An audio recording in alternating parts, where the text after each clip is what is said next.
Warning disclaimer: this story is a work of fiction created purely for entertainment purposes. It may involve romantic, emotional, and mature themes intended for a U.S. adult audience. Any resemblance to real persons, events, or places is purely coincidental. The story explores sensitive workplace boundaries and emotional complexities. Viewer discretion is advised. This content is not meant to promote or encourage inappropriate behavior, but to reflect the emotional tension and unexpected moments that arise in real-life relationships. Please watch responsibly. Mia Anderson had always been a quiet presence in the office. A diligent worker with a sharp eye for marketing strategy, but someone who rarely joined in for drinks or gossip. She wasn't flashy. She didn't chase promotions with flattery or drama. She simply delivered. So, when she received a personal email from her boss, Ethan Walker, inviting her to the exclusive executive dinner that only top-level staff attended, she had to read it 3 times. Her heart pounded. Why her? The invitation came with a short note. "You've earned a seat at the table. Let's talk strategy." Ethan. It sounded professional, but something about the tone felt personal. Mia debated for hours whether to go. She wasn't comfortable with attention. But this was her chance to be seen, to grow, maybe even to finally be acknowledged beyond the numbers and campaigns she carried for the team. She said yes. The venue was an upscale rooftop restaurant overlooking the city skyline. She arrived in a modest black dress, nothing like the glittering designer outfits worn by some of the higher-ups. But Ethan noticed her immediately. He stood up from his table when she entered, smiling like he had been waiting just for her. It was subtle but real, and the way his eyes lingered on her as he pulled out her chair didn't go unnoticed. Throughout the dinner, Ethan kept the conversation light, mostly about the company's future, upcoming campaigns, and her unique ideas that had recently turned a struggling brand into a breakout hit. He complimented her in front of executives, describing her as sharp, fresh, and fearless in her thinking. Mia blushed. She wasn't used to this kind of public praise. After dessert, as others began to leave, Ethan leaned in and said casually, "I was hoping you'd stay for one more drink upstairs. I want to pick your brain without the boardroom energy." Mia hesitated. It felt like a crossroads, like accepting meant something more than a casual drink. But curiosity, and maybe something else, pulled her forward. The private rooftop lounge was quieter, more intimate. Just the two of them. The skyline lights glowed behind him as he handed her a glass of wine. His jacket was off, sleeves rolled to his elbows. He looked less like a CEO and more like a man trying to slow down for once. As they sat and talked, his compliments shifted from professional to personal. "You see things differently," he said. "That's rare." Mia laughed nervously, trying to maintain boundaries. But something was already shifting. She didn't know it yet. But this was the beginning of a night that would rewrite everything she thought she knew. About her boss, her career, and herself. As the night deepened and the wine flowed more freely, the carefully constructed mask that Ethan wore during office hours began to peel away. He wasn't just the poised, sharply dressed executive Mia had always seen behind conference tables or on Zoom calls. Here, in the soft glow of the rooftop bar's string lights, Ethan spoke with a kind of vulnerability that caught Mia completely off guard. "I wasn't always this guy," he said, swirling his glass slowly. "You see a title, a corner office, tailored suits, but that's just the shell I had to grow into. I used to feel invisible, just like you probably do at times." His words landed heavily on Mia. She did feel invisible, constantly overlooked despite her ideas, her work ethic, her commitment. She nodded slowly, unsure of how much of herself to reveal. But Ethan seemed to already know the answer. He leaned back, arms resting casually along the bench behind her, his body language open, relaxed, but subtly close. "There's something about you," he continued, his voice quieter now. "You see through the noise. You don't play the game, yet you're still winning in your own way." Mia felt her guard slipping. Was it the wine? The way his voice softened? Or maybe the way he made her feel like the most important person in the room? A feeling she hadn't felt in years? Whatever it was, she found herself opening up in return. She told him about her early struggles, working 2 jobs to finish college, the toxic boss she once had to endure, the way her confidence had been chipped away until she stopped speaking up in meetings. Ethan listened, really listened, like no one ever had. There was a long pause as their eyes met. Neither spoke. The tension that had been quietly building all evening now hung heavily between them. Mia's breath hitched as he reached out and brushed a loose strand of hair from her face, his fingers lingering just a moment too long. "I shouldn't be doing this," he said quietly, almost to himself. And yet, he didn't move away. Neither did she. Mia's heart pounded in her chest. There was something dangerous about the moment, but also thrilling. She wasn't just some employee anymore. She was a woman being seen, deeply, intimately. And Ethan, the man behind the suit, wasn't some corporate robot. He was human, flawed, maybe lonely. Then he pulled back, just slightly. "Do you want to go?" he asked, his voice still low. She could have stood up. She could have said yes and left things where they were, charged but untouched. But instead, she whispered, "No, not yet." That choice, so simple in the moment, would come to define the rest of her night, and possibly the rest of her life. Because from this point on, there was no going back. Boundaries would be crossed. Secrets would be shared. And the consequences, they hadn't even begun. As the evening drifted into midnight, the city below them sparkled like a blanket of stars. The rooftop now felt miles away from the world they knew, away from deadlines, HR policies, and the titles that separated them during daylight. In that elevated space, they were simply Ethan and Mia, not boss and assistant, just 2 people standing on the edge of something dangerously intoxicating. After Ethan's quiet question, "Do you want to go?" and Mia's soft reply, "No, not yet," a silence settled between them, heavy with implication. Neither of them spoke, yet everything was said in the charged look they exchanged. The unspoken tension that had been building for months finally reached its boiling point. Ethan took her hand gently, as though giving her a chance to change her mind. Mia didn't pull away. They moved indoors, his private suite on the 27th floor. It was sleek and modern, but the room barely registered in Mia's mind. All she could focus on was the hum of adrenaline coursing through her veins. She wasn't thinking about right or wrong, only about what she was about to do, and how, for the first time in a long time, she felt desired. Not for her efficiency or professionalism, but for herself. Ethan paused at the door, giving her one last look that seemed to ask, "Are you sure?" Mia stepped forward, closing the distance. Her answer was in her kiss. Their chemistry, long buried beneath formal greetings and polite nods, ignited. What followed wasn't reckless or clumsy. It was slow, almost reverent. There was care in every touch, curiosity in every kiss. And yet beneath it all, a storm swirled. A feeling that this wasn't just a one-time slip. This was something deeper, more complicated, more dangerous. Afterwards, wrapped in silence and tangled sheets, Mia lay beside Ethan staring at the ceiling.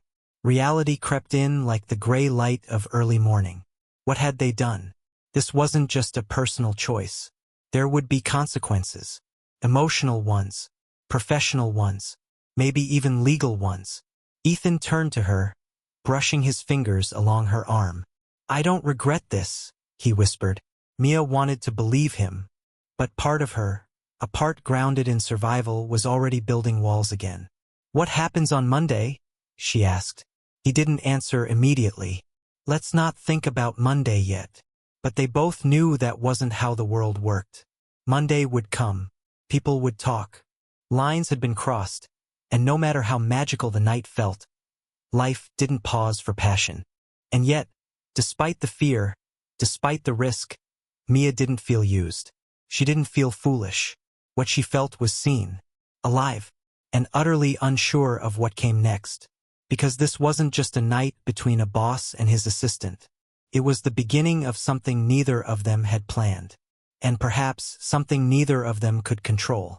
Sunlight streamed softly through the floor-to-ceiling windows, casting a golden hue across the sleek hotel suite. Mia stirred in the tangled sheets, momentarily disoriented. But the warmth beside her, the sound of rhythmic breathing, and the faint smell of cologne made everything come rushing back. Last night wasn't a dream. Ethan was still asleep, his arm draped gently around her waist. For a brief moment, Mia allowed herself to enjoy the stillness, the rare intimacy that had blossomed between them. But as the minutes passed, the reality of the situation settled like a weight on her chest. She had slept with her boss. Carefully, she slipped out from under his arm and padded across the carpeted floor, wrapping herself in a plush robe. Her reflection in the mirror didn't show a woman full of regret. It showed someone standing at a fragile crossroads. A line had been crossed that couldn't be uncrossed, and the question that loomed over her now was, what happens next? As she gathered her things, her phone buzzed on the nightstand. Dozens of messages from coworkers in a group chat, and one from her friend Amanda. Are you still with Ethan? People are talking. Her stomach twisted. Ethan woke just as she was slipping her shoes on. You're leaving already? He asked, sitting up, his hair tousled and eyes still groggy. I have to, she said, trying to keep her voice steady. People noticed I wasn't at the end of the party. I can't afford to be gossiped today. He nodded, understanding the unspoken fear in her voice. I'll handle it. I don't want you to feel like this is just a complication. Mia gave him a long look. But it is, Ethan. You're my boss. We broke every rule last night. But did it feel wrong? He asked quietly. No, she admitted, her voice barely above a whisper. And that's what scares me. As she stepped into the hallway, the door clicking quietly shut behind her. She felt like she had just walked out of one world and back into another. A world of whispered rumors, raised eyebrows, and 1,000 silent judgments. Every step she took in her heels echoed the uncertainty now etched into her life. The elevator ride down felt suffocating. She stared at her reflection in the mirrored walls, trying to compose herself for the day ahead. Could she pretend like nothing happened? Should she? In the lobby, she caught sight of 2 coworkers from accounting whispering and glancing her way. Panic rose in her chest. Had they seen her? Had the rumors already begun? She didn't wait to find out. Hailing a cab, she sank into the back seat and let out a breath she hadn't realized she was holding. She had no answers, only the weight of a night that changed everything. A night she both cherished and feared. A night that refused to fade into memory. Because no matter how far she tried to run from it, the morning after had already begun. Monday morning at the office had never felt this tense. The buzz of conversations, the click of heels on polished floors, and the hum of printers usually brought a rhythm to Mia's day. But today, every sound felt magnified. Every glance felt pointed. As she walked to her desk, she noticed something off. The quiet hush in conversations when she passed by, the half-smiles, and the barely concealed whispers. They knew, or at least, they suspected. Mia's hands trembled slightly as she opened her laptop. Her inbox was flooded with regular emails, deadlines, client pitches, meeting invites. But behind those digital routines was a thunderous question pounding in her chest. What did they hear? What did they see? Not long after, Amanda popped by her desk. She leaned in with a knowing look. You might want to check the break room, she whispered. They're talking. Mia forced a polite smile, but her heart dropped. She hadn't expected the aftermath of that night to move so fast. As she made her way to the break room to get coffee, she overheard snatches of conversation. 2 coworkers from HR giggling, someone muttering, "Hotel suite," and another voice mentioning Ethan's car. She turned the corner and locked eyes with Ethan for the first time since that morning. He was standing near the conference room, speaking with an executive. For a split second, their gazes held. His expression unreadable, hers tightly controlled. No smiles, no acknowledgement, just silence. And yet, behind that professional distance, there was a storm brewing. Desire still lingering, confusion growing, consequences looming. Later in the afternoon, Ethan sent her a message through the company chat. Can we talk? Conference room B. 5 minutes. Mia hesitated. Her pulse quickened. She glanced around. No one seemed to be watching. She slipped away discreetly and entered the empty room. He was already there. "I hate that this is affecting you," he said the moment she closed the door. "It's affecting both of us. But I care about how you're feeling more than any office drama." Mia folded her arms, fighting the whirl of emotions. "We weren't careful, and now the whole office is buzzing. I've worked too hard to be seen as just the girl who slept with the boss. I earned my place here." "You're not just that," Ethan said, stepping closer. "You're brilliant. You're one of the smartest people in this company. What happened between us was real, at least for me." She looked at him, unsure of how to respond. What was real? What was fleeting? What was worth risking everything for? Before she could speak, someone knocked lightly and opened the door. It was his assistant. "Ethan, you're needed for the board call." He nodded quickly, but his eyes never left Mia's. "We'll figure this out," he said before leaving. As the door closed behind him, Mia was left in the silence of the conference room. The whispers outside might grow louder, but the questions inside her were louder still. Was this just a mistake, or the start of something neither of them could control? The days that followed were a blur of half-meetings, uncomfortable silences, and heavy eye contact. Mia tried to bury herself in work, slide decks, client briefs, and progress reports, but no spreadsheet could distract her from the chaos within. Ethan, meanwhile, kept his distance in public. But in private, his presence lingered. Late-night texts that read, "Can't stop thinking about you," or a lingering gaze during video calls. Mia knew better than to respond, but her silence was a lie.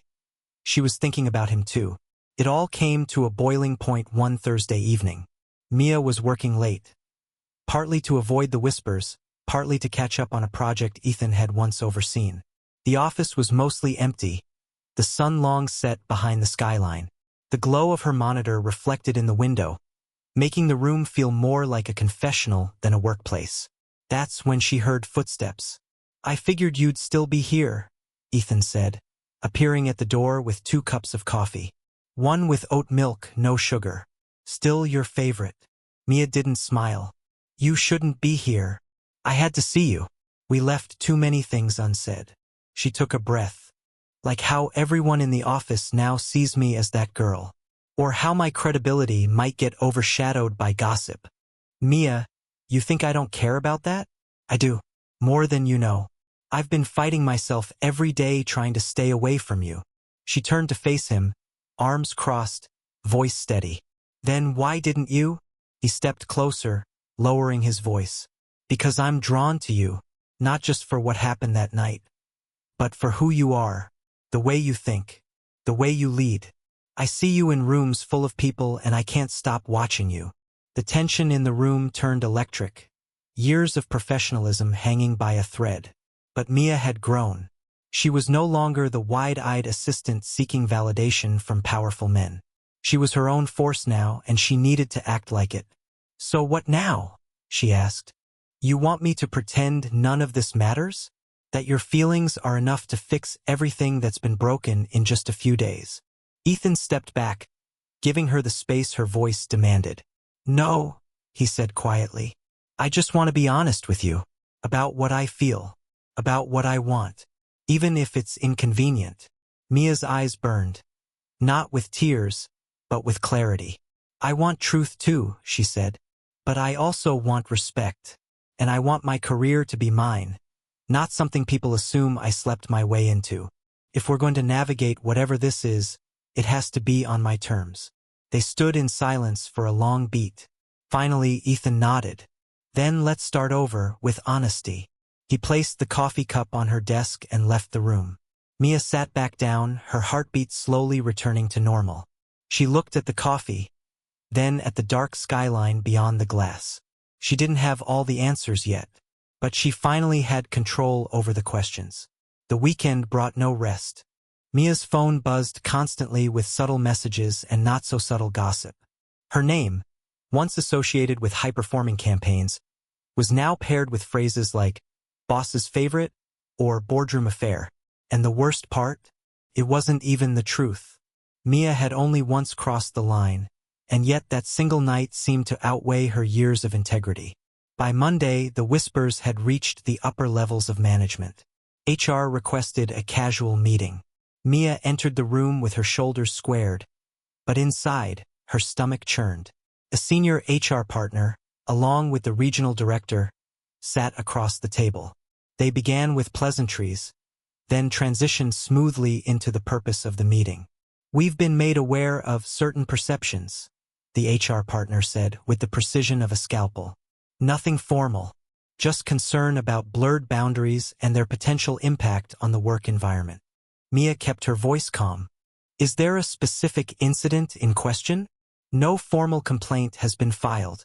However, leadership needs to ensure that all employees feel the workspace remains professional and free from perceived favoritism."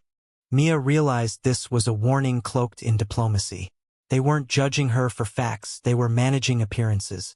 After the meeting, Mia returned to her office, heart pounding but mask unbroken. As she sat in her chair, her inbox pinged. An internal email about a client meeting, one she had been leading, was now being reassigned temporarily. The consequences were already unfolding. That night, she called her best friend, Lila, and poured it all out. "Do you regret it?" Lila asked bluntly. "I regret not thinking ahead," Mia said. "I let a moment blur years of hard work. I knew the game. I just thought I could control it." Lila didn't sugarcoat her reply. "You can still control it, but you have to decide what matters more. Fixing your name or fixing your heart." Mia spent the next day in reflection, drafting a memo not to HR, not to Ethan, but to herself. She had two choices: distance herself completely from Ethan, draw hard lines, and repair her corporate image with cold focus. Or acknowledge her feelings but redirect the story. Not deny what happened, but shape the narrative on her terms. The next morning, she walked into the office with her head held higher. She scheduled a meeting with Ethan, not at a late hour, not behind closed doors, but in the glass conference room during peak hours. When he arrived, surprised, she opened with a statement. "I need to be clear about something. Whatever happened between us, it was personal, but it cannot interfere with our work or our team. If it does, I walk away. From the project. From us. From everything." Ethan nodded slowly. "Understood. No more blurred lines," she added. "We draw them now, and we keep them."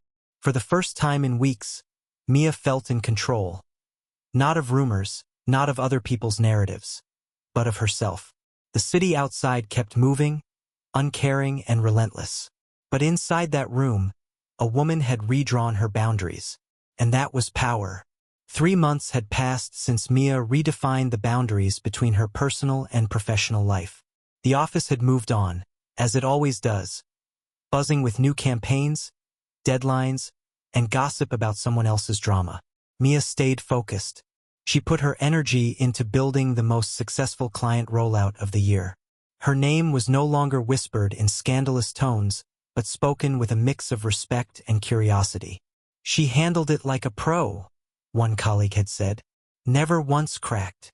Ethan, for his part, remained composed and professional. Their interactions were strictly work-related, cordial yet distant. Exactly what Mia had asked for. And yet, something lingered. One Friday evening, as the team celebrated a campaign win at a downtown rooftop bar, Mia found herself standing alone with a glass of champagne. The city lights shimmered below. Ethan approached quietly. "You did it," he said, raising his glass. "You saved the project. The team respects you more than ever." Mia smiled. "It wasn't just about the project. It was about proving something to myself." They stood in silence for a beat, long enough to feel the weight of everything they'd been through. "I've missed talking to you," Ethan admitted, his voice low. "Outside of spreadsheets and briefs." Mia turned to him, her eyes searching. But what would talking lead to this time? Another complicated night? More rumors? Ethan didn't rush to answer. Finally, he said, "Maybe nothing. Maybe just clarity. I'm not asking for a redo. I'm asking for honesty." That night, she didn't go home with him, but she didn't walk away either. Instead, they talked, really talked, for the first time without pretense or pressure. About work, about life, about the strange crossroads between ambition and affection. Over the next few weeks, things didn't magically fall into place, but they found a rhythm, a friendship rebuilt on trust. No stolen moments, no secrets. One Sunday, Mia found herself at a bookstore. She picked up a hardcover titled Burnout and the Art of Boundaries. She chuckled, fitting. As she flipped through the pages, she noticed a line underlined in pencil. You can't always control how people see you, but you can control what you stand for. That was it. It wasn't about redemption or reputation. It was about self-definition. The story wasn't about a scandal anymore. It was about a woman who dared to take back her narrative, who learned, stumbled, but refused to stay down. As the sun dipped below the city skyline, Mia walked outside and looked up at the lights above her.